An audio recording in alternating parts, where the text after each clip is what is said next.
So we're looking here at the Nokia N93 and the Nokia N93i side by side.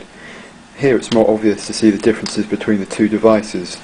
You can see the difference in the keyboard is the first thing you'll notice, but it's other features that are also important. The N93i is just slightly shorter and less stubby than the N93.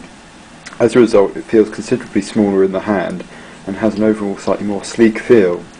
The keyboard, as a consequence, is slightly smaller, and although the key layout isn't perhaps quite as good as the N93, the tactile feedback is still excellent and the keys are big, and so you shouldn't have any problems with them.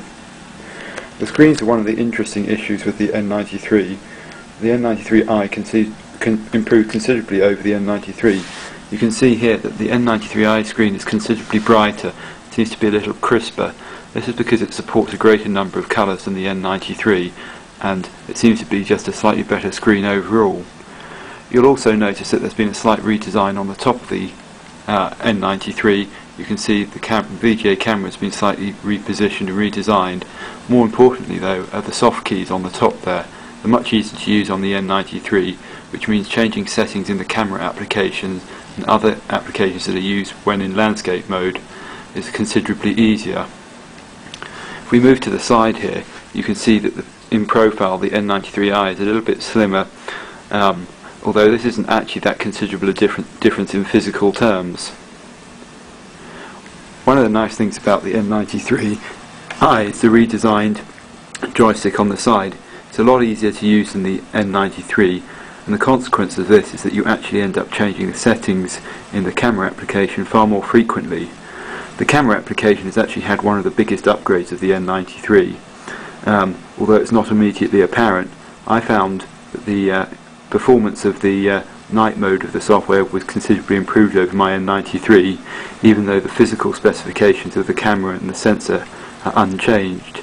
There were also some interesting changes in the video which I felt seemed to be just a little bit better. Of course, these things are very subjective and we'll have to wait until the final retail versions to make any final observations and comparisons. So I'm now going to pick up the N93i so you can have a closer look at some of the differences. You'll see here on the side joystick I was talking about. This is in the style of some of the E-series devices such as the E70.